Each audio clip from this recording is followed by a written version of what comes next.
বিসমিল্লাহির রহমানির রহিম। দর্শক, আজকে এসেছি চরের হাট মোহনায়, যেখানে ভৈরব নদীর শাখা নদী আতায়ের সংযোগ ঘটেছে মূল নদী ভৈরবের সাথে।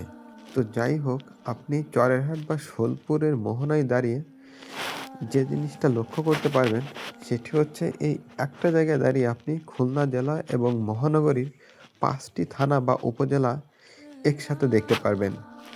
সে প্রসঙ্গে পরেই যাচ্ছি।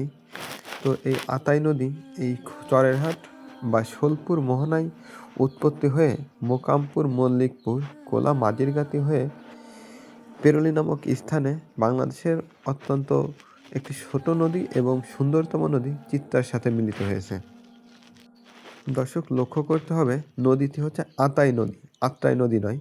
আমরা আত্রাই নদী নামে যে নদীটিকে চিনি সেটি বাংলাদেশের উত্তর পশ্চিম অঞ্চলে অবস্থিত, যা সিরাজগঞ্জ, নাটোর, নওগাঁ, পাবনা দিয়ে বয়ে চলেছে। দর্শক, এখন আপনারা ভিডিওতে যে অংশ দেখতে পাচ্ছেন এটা হচ্ছে খুলনার সদর থানা। অবশ্য উপরের দিকে লক্ষ্য করলে আপনারা বৈকালীর 5 স্টার হোটেলটিও দেখতে পাচ্ছেন।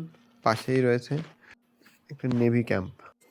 ক্যামেরাটি ডান দিকে ঘোরাতেই আপনার সহজেই চোখে পড়বে খুলনার মহানগরীর খালিশপুর থানা। আমি একটু জুম করে দেখানোর চেষ্টা করছি। লক্ষ্য করুন, এটা চরের হাট ক্রস করে আর একটু সামনে গিয়েছে খালিশপুর থানার ভিতর পড়ছে। ক্যামেরা আর একটু বাম পাশে মুভ করতেই চোখে পড়ছে দিঘলে উপজেলার দিঘল দ্বীপ।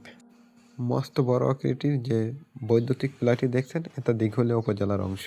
দিঘলে উপজেলার শেষ প্রান্ত এবং মোহনা অংশ বলা চলে এটাকে। ক্যামেরা আর একটু ডান দিকে ঘোরাতেই চোখে পড়বে খুলনা জেলার তেরখোদা থানার মধুপুর ইউনিয়নটি।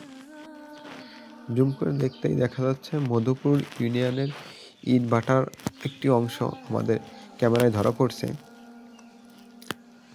তো